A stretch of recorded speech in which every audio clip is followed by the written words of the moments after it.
जय जय रघुवीर समर्थ श्रीमत दासबोध दशक 18 बहुजिनसी समास दुसरा सर्वज्ञ संग निरूपण नाम श्रीराम समर्थ।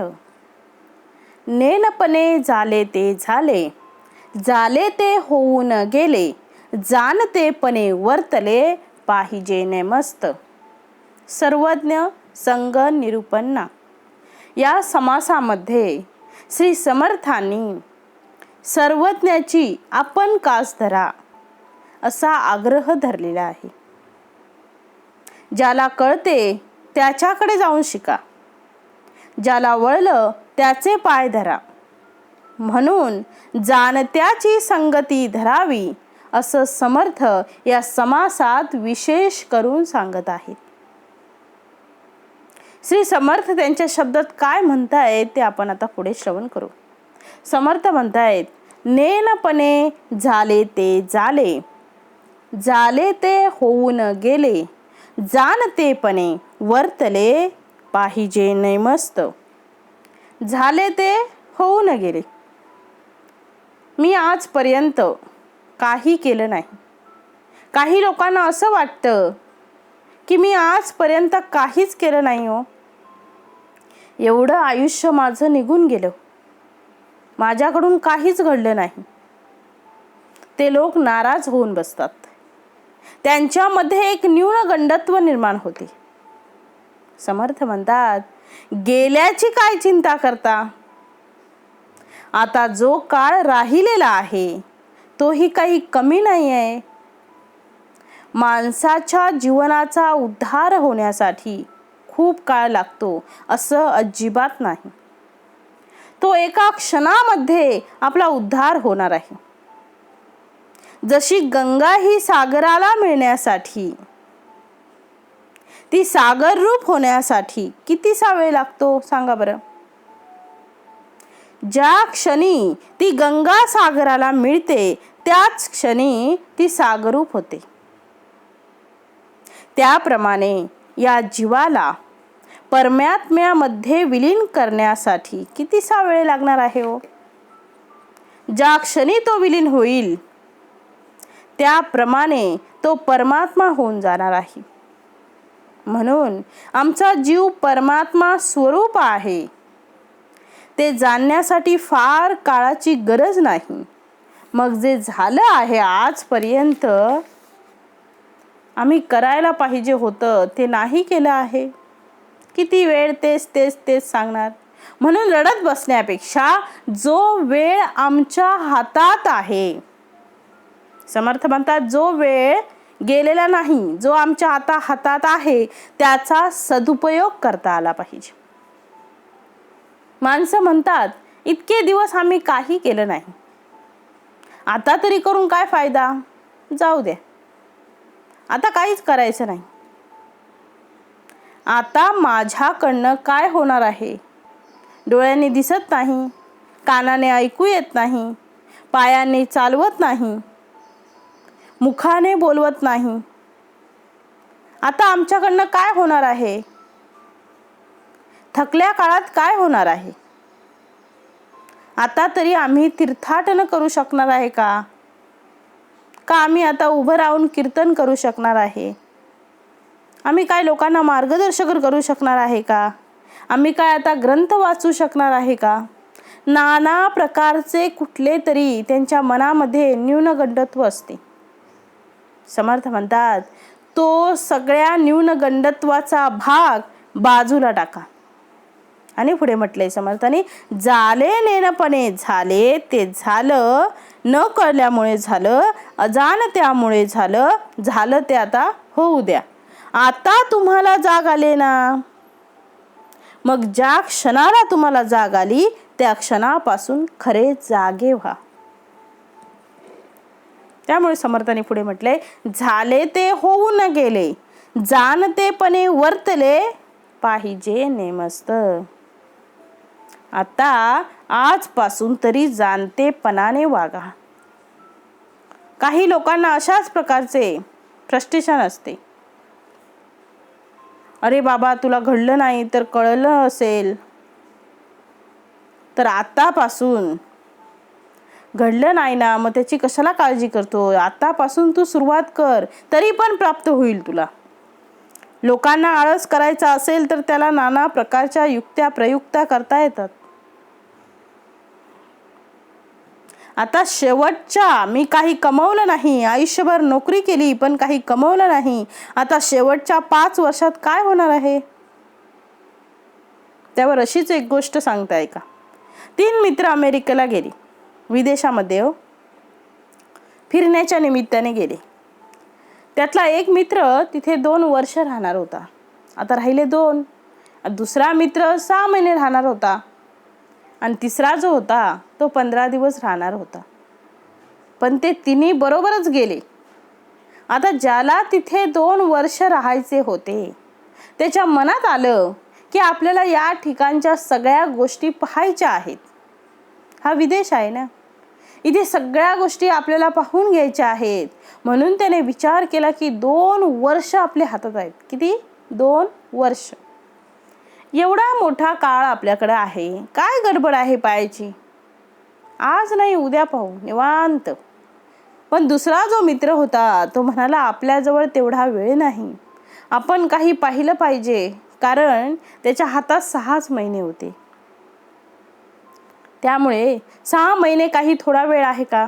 भरपूर मोठा वेळ आहे. त्याने सुद्धा काही पाहण्यासाठी प्रयत्न केला. पण तिसरा जो मित्र आहे त्याच्याजवळ फक्त 15 दिवस होते. तो म्हणाला 15 दिवस माझ्या हातात आहेत, फार दिवस माझ्या हातात नाही. बराबर पाहून घ्या, जेवढं जमेल तेवढं करा.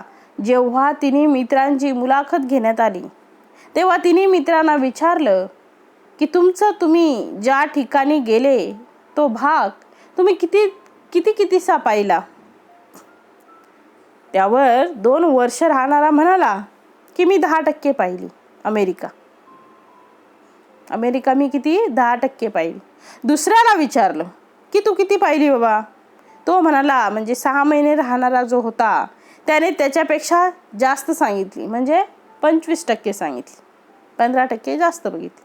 आणि 15 दिवस राहणारा जो गृहस्थ होता तो म्हणाला मी सगळी ठिकाणं पाहिली, आता मी नाही गेलो अमेरिकेला तरी चालेल. समर्थ म्हणतायत याचा अर्थ असा आहे की वेळ कमी आहे, मग आम्ही घाई जास्त केली पाहिजे ना. आता काही करा, जवळी करी जव तो काळ आहे दुरी. जोपर्यंत आमचा काळ दूर आहे तोपर्यंत घाई करा, तोपर्यंत घाई करा आणि लवकरात लवकर ते पाहून घ्या. सगळा आनंद याची देही याची डोळा मला पाहायचा आहे. मग आमचा काळ जो थोडा राहिला आहे, चांगल्या करायच्या ज्या गोष्टी आमच्या राहिलेल्या आहेत त्या करून टाकल्या पाहिजेत. तीर्थयात्रा भेटली की सगळं करून टाका. स्वतःची गाडी करा, फिरून या सगळीकडे. नामस्मरण करायचं राहिलं असेल, रोज 1 माळ करून आयुष्यभर माळ करणारी लोक आहेत, त्यांचा कितीसा जप होतो याचं कॅल्क्युलेशन करा. आणि एका बैठकीमध्ये ते 2-2 तास साधना करतात, ते नामजप घेतात, त्यांचा जप किती होतो ते पहा. समजा 100 रुपये महिन्याला जमा करणारी लोक 5 वर्षात किती रुपये जमा करतील ते सांगा. आणि दररोज 2000 रुपये जमा करणारी लोक 5 वर्षात किती रुपये जमा करतील ते सांगा. फरक आहे ना. अर्थात ज्याचा कालखंड कमी आहे परंतु त्याने जास्त बेदमी केली आहे, त्याचा साठा जास्त दिसणार आहे. तसा आमच्याजवळ जर वेळ कमी आहे, कारण आमचा वेळ कधी संपणार आहे हे कोणालाच ज्ञात नाही. ते बालकालाही ज्ञात नाही ते आपण किती वर्ष राहणार.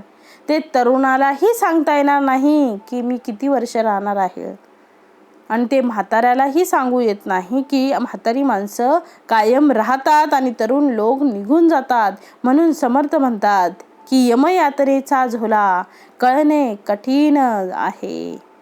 यमयातनेचा झाला कळणे कठीण आहे हो. तो आज नाही उद्या कधीतरी येणार आहे. म्हणून जोपर्यंत काळ दूर आहे तोपर्यंत लगबग करा हो, सावध व्हा. म्हणून समर्थ या ठिकाणी काय सांगतायत की जाणतेपणे वर्तले ने पाहिजे नेमस्त. जाणतेपणे वर्तले पाहिजे नेमस्त. आता तुम्ही जाणते झाले आणि आता मला कळले ना. मुलांना आई वडील पहिल्या वर्गापासून अभ्यासाच्या मागे लागतं, पहिलीत गेल्यापासून. आता तर काय नर्सरी प्ले ग्रुप पासून सुरुवात. पण जेव्हा त्याला जाण येते त्यांच्यानंतर त्यांना कधीच म्हणावं लागत नाही की पहाटे अभ्यासाला उठ. त्याला कधी म्हणावं लागत नाही की पुस्तक हातात घे. त्याला कधी म्हणावं लागत नाही की तू परीक्षेचा अभ्यास व्यवस्थित कर. ते बरोबर करतात, कारण तिथे जाणपण आलेलं आहे त्यांच्यामध्ये. जोपर्यंत जाणपण आलं नाही तोपर्यंत त्याला जाग करावं लागतं. झोपलेल्याला जाग करायची गरज असते. एकदा तो जागा झाला की उठायला तो तयारच आहे. मग काय त्याला जाग करायचं. तसे आम्ही जर खरे जागे झाले असू तर आम्हाला काही वेळ लागणार नाही ती गोष्ट प्राप्त करायला. म्हणून समर्थ पुढे म्हणतायत, जाणत्याची संगती धरावी. कोणाची संगती धरावी? जाणत्याची. म्हणून असा जो जाणता आहे, जो मुळातच जागा आहे, त्याच्या बरोबर राहा म्हणजे भय दूर होईल. जाणता या शब्दाचा अर्थ ज्याला त्या गोष्टीची जाण आलेली आहे. आपण म्हणतो त्याला जाण आलेली आहे, त्याला जाणीव झालेली आहे, त्याला आता कळलेलं आहे. मग असा जाणता जो आहे त्याच्या बरोबर राहा. लहान मुलांना आपण कसं म्हणतो, अरे तो मुलगा हुशार आहे बरं का, तो अभ्यासू आहे, तो रोज अभ्यास करतो, त्याला आपल्या प्रगतीची जाण आहे, तू त्याच्याबरोबर राहत जा. पुढे समर्थ म्हणतायत, जाणत्याची संगती धरावी, जाणत्याची सेवा करावी, जाणत्याची सद्बुद्धी घ्यावी हळूहळू. उत्तम ओवी आहे हो.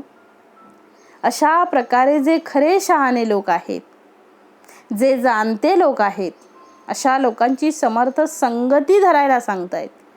त्याला सुसंगती म्हटलेलं आहे. खूप सुंदर वाक्य आहे.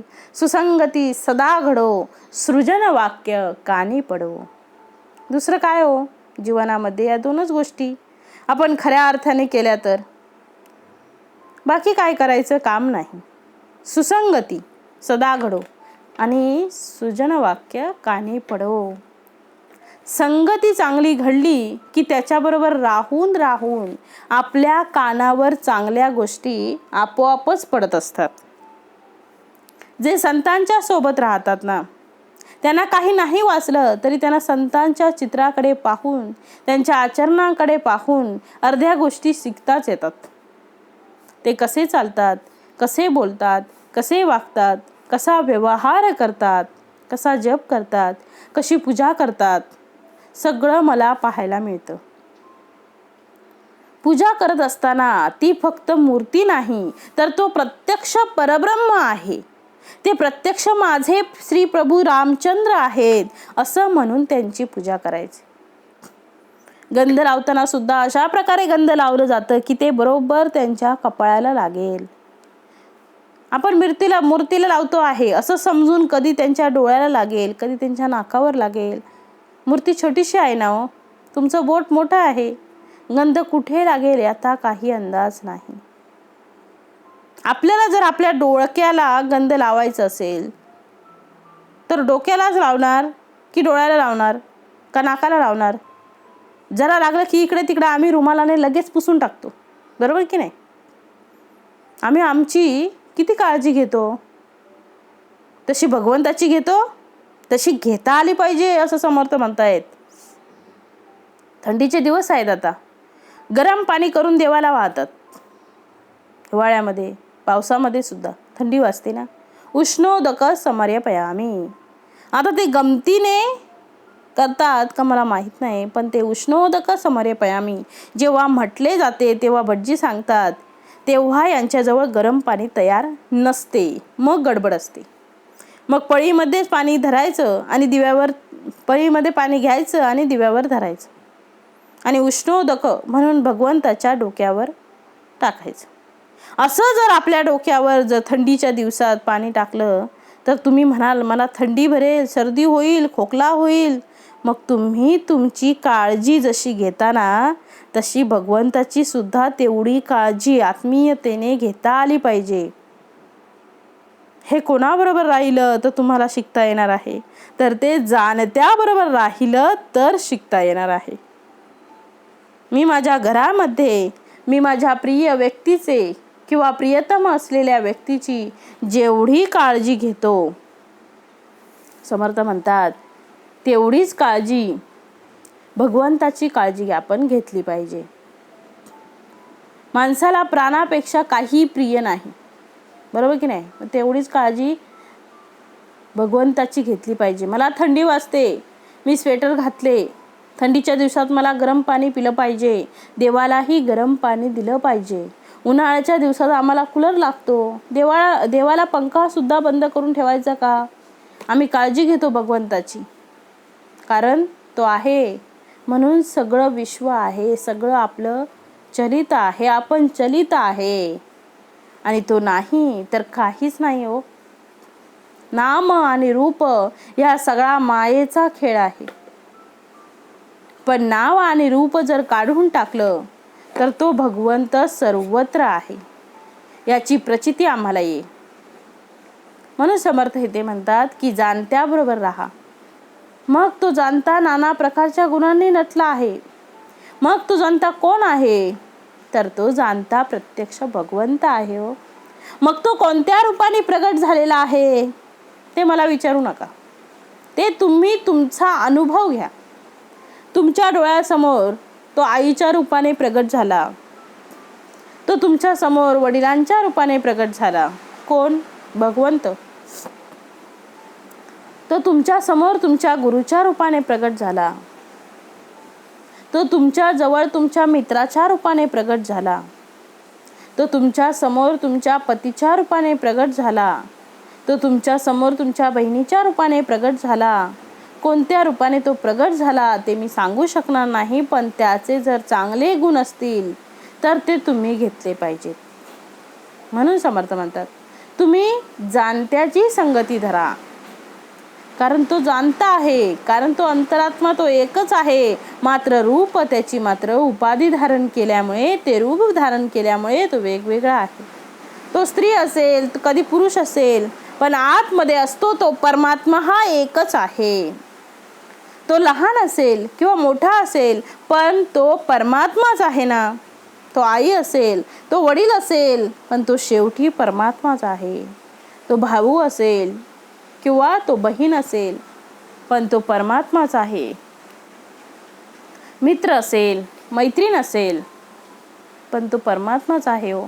पण त्याच्यामध्ये जे चांगले गुण आहेत त्या गुणांची उपासना त्याला करता आली पाहिजे की तो धन्य झाला. म्हणून समर्थ इथे म्हणतात अशा प्रकारे तुम्ही जाणत्याची सेवा करा, जाणत्याची सद्बुद्धी घ्यावी. हळूहळू हळूहळू त्याच्याकडची सद्बुद्धी तुम्ही घ्या. एकदम घेता येणार नाही हो. ज्याला एकदम घेण्याची गडबड होते ना, त्याला काहीतरी गडबड होऊन जाते. ते पचत नाही. का पचत नाही? कारण त्याची सवय नाही. म्हणून आम्ही उन्हात असेल तर एकदम आम्ही कूलरमध्ये आणि थंड हवेत गेलो तर आम्हाला त्याची बाधा होते. समर्थ म्हणतात की तुम्ही मुळामध्ये जर दुर्गुणी आहात, तुमच्यामध्ये जर गुणांची कमी झालेली आहे, तर ते वाढवण्यासाठी तुम्हाला गुणवंत लोकांजवळ राहावं लागेल. ते गुण हळूहळू घ्यावे लागतील. त्याचं बोलणं कसं आहे, त्याचं चालणं कसं आहे, त्याची शब्दफेक कशी आहे, प्रत्येक गोष्टीचं निरीक्षण आहे. अगदी मनापासून खरं सांगते. शिक्षकाकडे पाहून जितकी मुलं शिकतात ना, तितके मुलं शिक्षक वर्गात शिकवत असताना शिकत नाहीत. हे अगदी खरं आहे. कारण शिक्षक मुळात जेव्हा शिकवित असतात तेव्हा फक्त टेक्स्टबुक समोर असते, पण विद्यार्थी शिक्षकाचे बोलणे, चालणे, वागणे, पाहणे, येणे, जाणे, त्याचा पेहराव या सगळ्या गोष्टींचं निरीक्षण करत असतात. फक्त निरीक्षणातूनच ते सगळं शिकत असतात. म्हणून समर्थ म्हणतात, अशा प्रकारे हळूहळू माणूस सगळं शिकत राहतो. पुढे समर्थ म्हणतायत, जाणत्यापासी लेहो शिकावे, जाणत्यापासी वाचू शिकावे, जाणत्यापासी पुसावे सकळ काही, जाणत्यास करावा उपकार, जाणत्यास झिजवावे शरीर, जाणत्याचा पहावा विचार कैसा आहे. झिजवायचंच असेल ना तर कोणासाठी झिजवावं? झिजवायचं असेल तर त्यांच्याकडनं आम्हाला सद्गुणांचा ठेवा प्राप्त होणार आहे. ज्यांच्याकडून आपल्याला सद्गुणांचा ठेवा समर्थांनी सांगितलाय प्राप्त होणार आहे, त्यांच्यासाठी झिजलं पाहिजे. लोक संपत्तीचा ठेवा ज्यांच्याकडनं प्राप्त होणार आहेत त्यांच्यासाठी झिजण्याचा प्रयत्न करतात. मुलं म्हणतात, आई वडिलांची पेन्शन मिळते आहे, त्यांची काळजी घ्या. आजोबांकडून प्रॉपर्टी मिळणार आहे म्हणून त्यांचे पाय दाबा. वडील कधीतरी काहीतरी आपल्याला भेट म्हणून देणार आहेत म्हणून वडिलांची सेवा करा. ही सगळी नष्ट होणारी संपत्ती आहे. त्या संपत्तीसाठी जर तुम्ही त्यांची सेवा करत असाल तर समर्थ म्हणतात, तर ती संपत्ती प्राप्त करून सुद्धा ती टाकून जाणार. आमच्या बरोबर येणारी संपत्ती कोणती आहे? तर सद्गुण ही संपत्ती तुमच्या सोबत येणार आहे, कायम येणार आहे, कायम राहणार आहे. सद्गुण संपत्ती दे रे राम.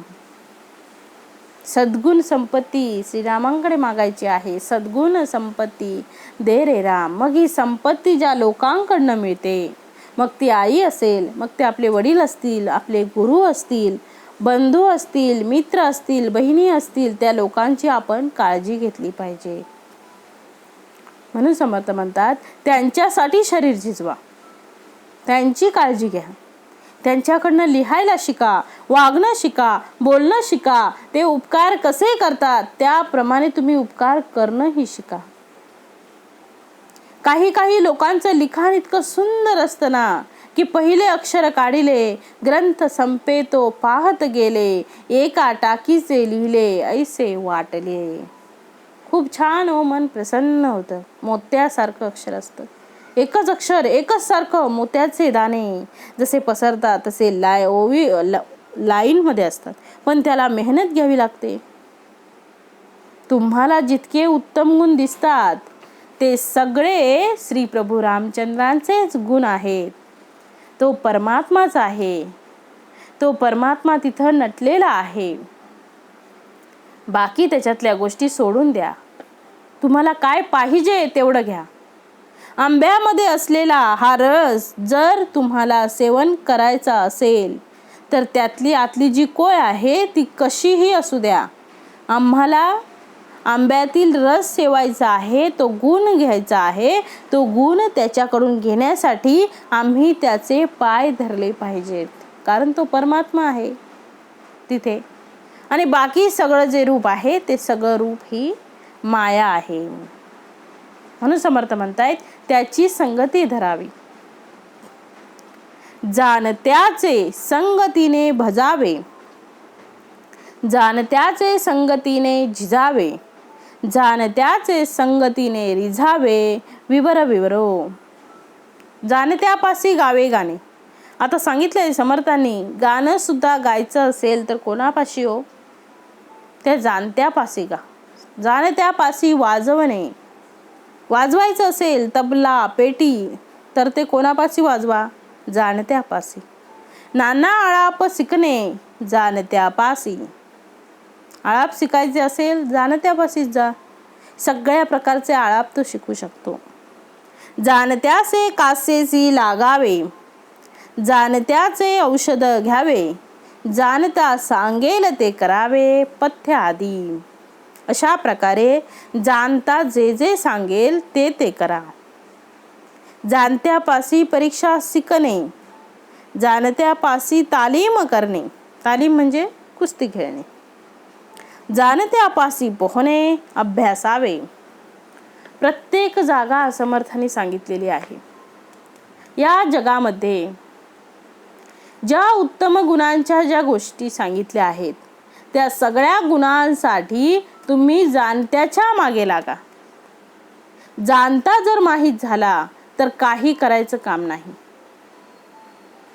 फक्त तुम्हाला काय प्राप्त करायचं आहे ते तुम्ही ठरवा आधी. म्हणून समर्थांनी पुढे सांगितले, खूप सुंदर ओवी आहे. जाणता बोलेल तैसे बोलावे, जाणता सांगेल तैसे चालावे, जाणत्याचे ध्यान घ्यावे नाना प्रकारी. बोलणं शिकायचं असेल तर जाणता बोलतो आहे म्हणून तो वक्ता आहे. जो वक्ता आहे त्याचं जर भरपूर ऐकलं तर श्रोता सुद्धा वक्ता होतो. जाणत्याच्या कथा शिकाव्या, जाणत्याच्या युक्ती समजाव्या, जाणत्याच्या गोष्टी विवराव्या सकळ काही. अशा प्रकारे जाणत्याकडून सगळ्या गोष्टी शिका असं समर्थ इथे सांगतात आहे. पुढे समर्थाने सांगितलं आहे, जाणत्याचे पेच जाणावे, जाणत्याचे पिळ उकलावे, जाणता राखेल तैसे राखावे लोकराजी. लोकांना आपलेसे करणे. खरे जाणती माणसं जी असतात ना त्यांच्या आजूबाजूला सगळी लोक असतात बघा. कधी निरीक्षण करून बघा. म्हणून गुणग्राहक आम्ही झालं पाहिजे. जगामध्ये अनेक गुणांनी संपन्न अशी लोक आहेत, त्यांना आपलंसं केलं पाहिजे.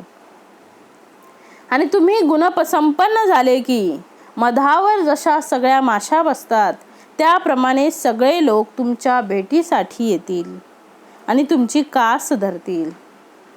अशा प्रकारे आपण संपन्न व्हा, कारण मुळात आपण परमेश्वराचे अंश आहोत हे विसरून आपल्याला चालणार नाही.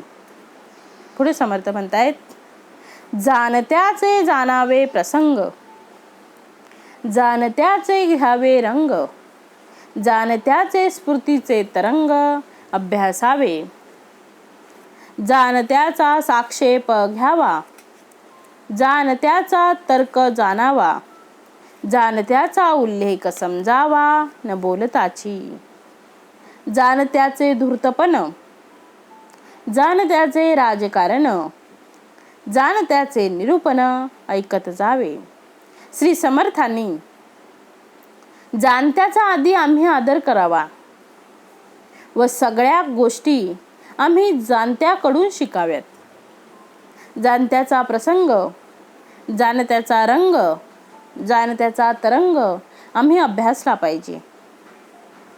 त्याच्याजवळ असलेल्या वेगवेगळ्या नाना प्रकारच्या ज्या कृती आहेत त्या समजून घेतल्या पाहिजेत, म्हणजे आपल्याला जाणतं होता येईल. जसा एक दिवा दुसऱ्या दिव्याला प्रज्वलित करतो तसा एक जाणकार मनुष्य दुसऱ्या जाणकार पुरुषाला तो जाणता करतो. म्हणून तो संगच आमचा सर्वज्ञाशी झाला पाहिजे. सज्ञ माणसाशी संग धरा. अज्ञानाकडे दुसरा अज्ञानी जर गेला तर त्या ठिकाणी ज्ञान प्रगट होणार नाही. उलट ज्ञानाजवळ अज्ञानी गेला तर तो अज्ञानी जो आहे तो ज्ञानी होईल. म्हणून समर्थ म्हणतायत, जाणत्याचा साक्षेप घ्यावा. साक्षेप याचा अर्थ प्रयत्न, कष्ट, मेहनत. उद्योग यांनी त्यांच्या जीवनामध्ये कशा प्रकारे प्रयत्न केले ते पाहावे. त्यांनी कशा प्रकारे मेहनत घेतली ती पाहावी आणि आपण सुद्धा त्याचा मागोवा घ्यावा. म्हणून समर्थ म्हणतायत, जाणत्याचा तर्क जाणावा, जाणत्याचा उल्लेख समजावा न बोलताची.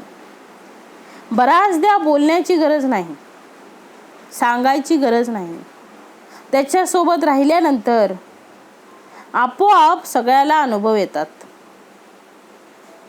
साधू संतांच्या बरोबर राहा.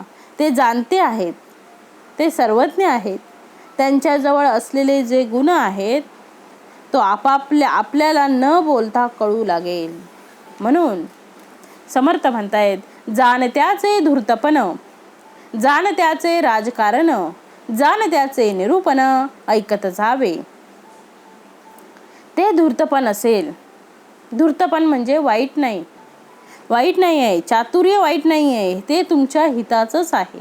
आम्हाला कोणी फसवते आहे, यामध्ये फसवणाऱ्याचा दोष कमी आणि जो फसतो त्याचा दोष जास्त आहे. कारण तो फसवण्यासाठी बसलेला आहे आणि तुम्ही फसले आहात. याचा अर्थ तुम्ही विवेकाचा विचार करत नाही, तुम्ही फसता आहात. याचा अर्थ तुम्ही विवेकाचा विचार करत नाही, तुम्ही फसता आहात. याचा अर्थ तुम्ही अंध आहात. आम्ही डोळस असलं पाहिजे, म्हणजे आपल्याला कोणी फसवणार नाही. आम्हाला कोणी फसवते आहे, यामध्ये आमचा कमीपणा आहे. आम्ही हुशार असलं पाहिजे, आम्ही चतुर असलं पाहिजे, आम्ही धूर्त असलं पाहिजे आणि तो धूर्तपणा आमच्या हितासाठी असला पाहिजे, दुसऱ्याला फसवण्यासाठी नसला पाहिजे. असा कोणी जो धूर्त आहे, त्या धूर्ताबरोबर राहून आम्हाला धूर्त होता आलं पाहिजे. म्हणून समर्थ म्हणतायत, जाण त्याचे धूर्तपण आणि जाण त्याचे राजकारण. राजकारण हा फार हिताचा आहे. राजकारणाशिवाय राज्य व्यवस्थित चालत नाही. पण राजकारण म्हणजे डावपेच, लोकांना फसवणे, खुर्ची मिळवणे हा विषय नाही. जो जाणता आहे, ज्याला राजकारण कळतं आहे, याचा अर्थ त्याला समाजाच्या उद्धारासाठी तळमळ आहे. असा राजकारणी पुरुष जो खरंच दीन दुःखित असल्या लोकांना तो वर काढण्यासाठी प्रयत्न करतो आहे आणि त्यासाठी तो सदैव कार्यरत असतो. असा जो राजकारणी आहे, त्याचा अर्थ राजकारण हे सुद्धा अत्यंत निर्मळ क्षेत्र आहे. राजकारण हे मुळामध्ये शुद्ध आणि पवित्र असलं पाहिजे. म्हणून समर्थ म्हणतात, आम्ही राजकारणी असलं पाहिजे. याचा अर्थ राजकारणाच्या माध्यमातून राष्ट्राच्या उद्धाराचा मार्ग आपल्याला दिसतो. म्हणून समर्थ म्हणतायत, जाणत्याचे निरूपण ऐकत जावे. कुणाचं ऐकावं? कुणाचंही ऐकून चालणार का? नाही चालत. उद्धार होऊ शकेल का? नाही. जसं आम्ही काही खाल्यानंतर आम्हाला आरोग्य प्राप्त होणार नाही ओबडधोबड, त्याप्रमाणे श्रवण भक्ती सुद्धा आहे.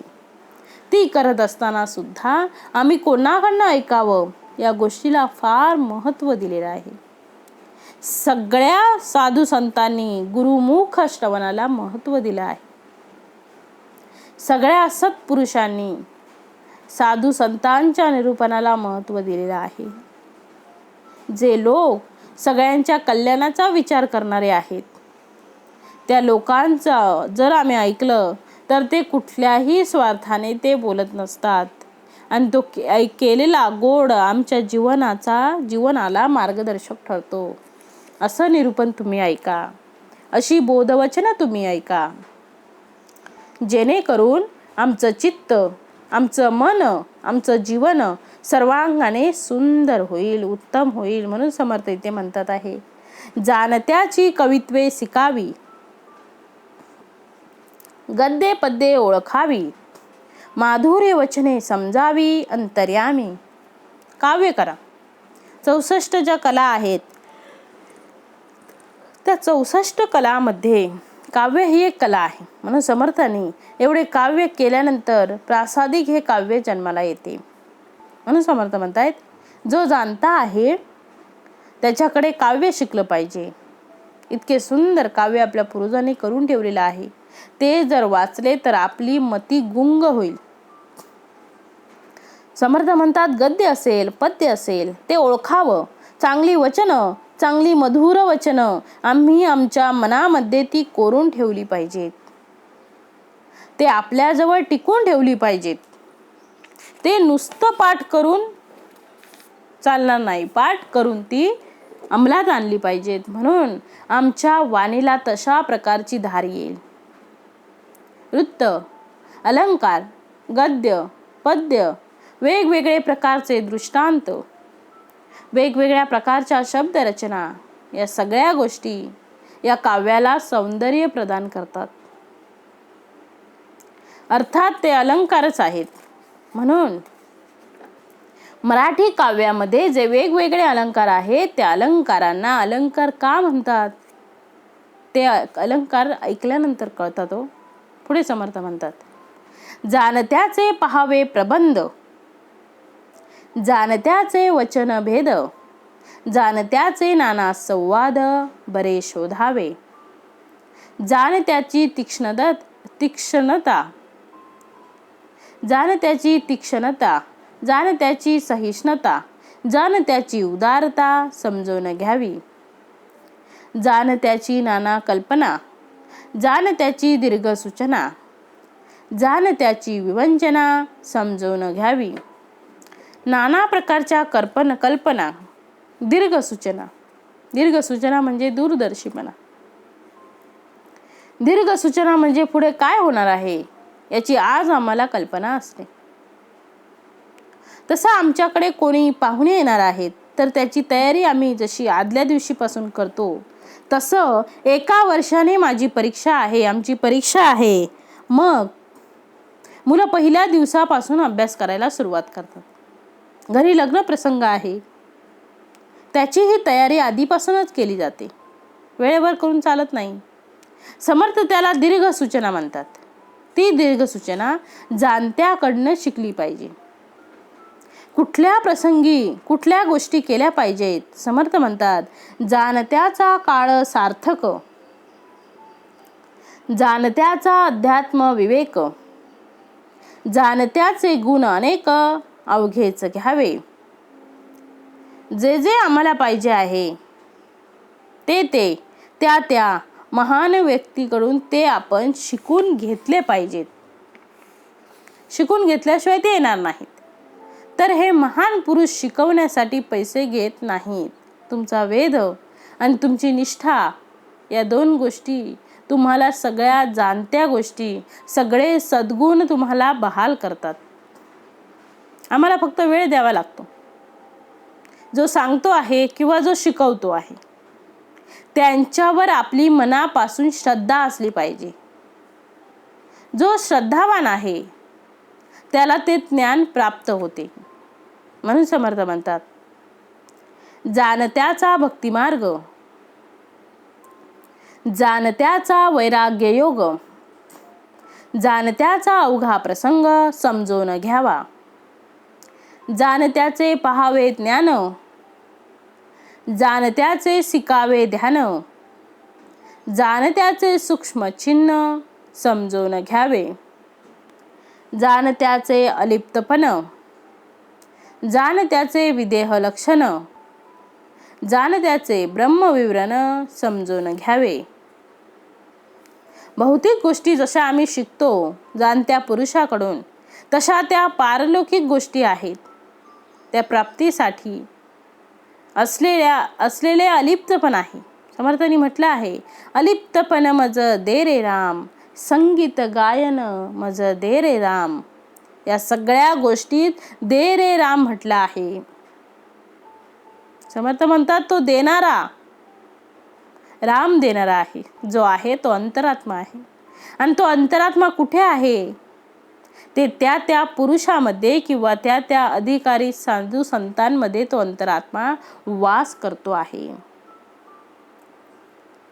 आणि तो अंतरात्मा ज्या पद्धतीने आपल्याला प्रगट करतो आहे, जसं पाण्यामध्ये कमळ असतं बघा, चिखलामध्ये, पण त्या चिखलाचा किंवा पाण्याचा थेंब सुद्धा त्या कमळाला कधीच लागत नाही.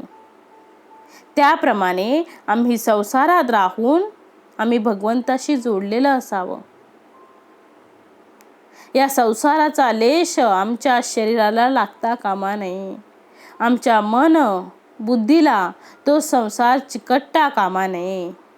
म्हणून समर्थ म्हणतात, असा जो जाणता पुरुष आहे त्याच्याकडून ते अलिप्तपण शिकावं. देहामध्ये राहून सुद्धा विधेयपण शिकावं. या सगळ्यांमध्ये अंतरात्मा जो आहे तो खरा जाणता आहे. फक्त त्याचं जाणतीपणाचं प्रगटीकरण त्या त्या देहामध्ये असते. प्रत्येकाच्या देहामध्ये त्या त्या गुणांमध्ये तो अंतरात्मा आहे. म्हणून समर्थ म्हणतात, जाणता एक अंतरात्मा, त्याचा काय सांगावा महिमा, विद्या कळा गुणसीमा, कोणे करावी. परमेश्वराचे गुणानुवाद, अखंड करावा संवाद, तेने करिता आनंद उदंड होतो. परमेश्वरे निर्मिले ते, अखंड दृष्टीस पडते, विवर विवरो समजावे ते, विवेकी जनी. जितुके काही निर्माण झाले, तितुके जगदेश्वरे निर्मिले, निर्माण वेगळे केले पाहिजे आधी. समर्थ म्हणतात आहे की जितकं काही चांगलं आहे, जितकं काही उत्तम आहे, तितकं सगळं परमेश्वराने निर्माण केलेलं आहे. यात अजिबात शंका नाही. पण निर्माण करणारा जो आहे, जे निर्माण करतो ते आणि निर्माण करता, या दोघांना वेगळं करता आलं पाहिजे. भगवंताजवळ कला आहे, मग ती कला वेगळी आहे आणि भगवंत वेगळा आहे. तो निर्माण करणारा आहे आणि ती कला त्याच्या माध्यमातून प्रगट होते आहे, म्हणून जाणता असला पाहिजे. म्हणून समर्थ पुढे म्हणतायत, तो निर्माण करीतो जना, परी पाहो जाता दिसेना, विवेक बळे अनुमाना अनित जावा. तुम्ही स्वतः अनुभव घ्या की निर्माण करणारा हा वेगळा आहे आणि निर्माण झालेली गोष्ट ही वेगळी आहे. म्हणून म्हटलं आहे, त्याचे अखंड लागता ध्यान, कृपाळूपणे देतो आशन. आशन म्हणजे पोट भरणे. सर्व काळ संभाषण, तदांशेची करावे. ध्यान धरिल तो अभक्त, ध्यान धरितो भक्त, संसारापासून मुक्त भक्तास करी. उपासनेचे सेवटी, देवा भक्ता अखंड भेटी, अनुभवी जाणेल गोष्टी प्रत्ययाची. श्री समर्थांना अशा प्रकारे तुम्ही या परमात्म्याचा तुम्ही संग धरावा, त्यांच्याशी अखंड भेटी करावी, त्यांचं खरं भक्त व्हावे. अभक्त त्याच्यापासून वेगळा असतो आणि भक्त त्याला जोडलेला असतो कायमस्वरूपी. म्हणून या अंतरात्म्याशी आम्ही जोडलेलं असलं पाहिजे आणि संसारापासून आपण मुक्त असलं पाहिजे. ही उपासना आमची आहे, आमची झाली पाहिजे. उपासनेच्या सेवटी, देवा भक्ता अखंड भेटी. उपासना झाल्यावर देवा भक्ताची भेट झालीच पाहिजे, तर ती खरी उपासना केली. देव आणि भक्त असं एक रूपत्व आमच्यामध्ये निर्माण व्हावं, अशी परमेश्वराला प्रार्थना करू आणि आमच्या देहामध्ये अंतरात्मा जो आहे तो प्रगट करावा आणि त्याची भेट घ्यावी. इति श्रीदासबोधे गुरु शिष्य संवादे सर्वज्ञ संग निरूपणाम समास दुसरा. जय जय रघुवीर समर्थ.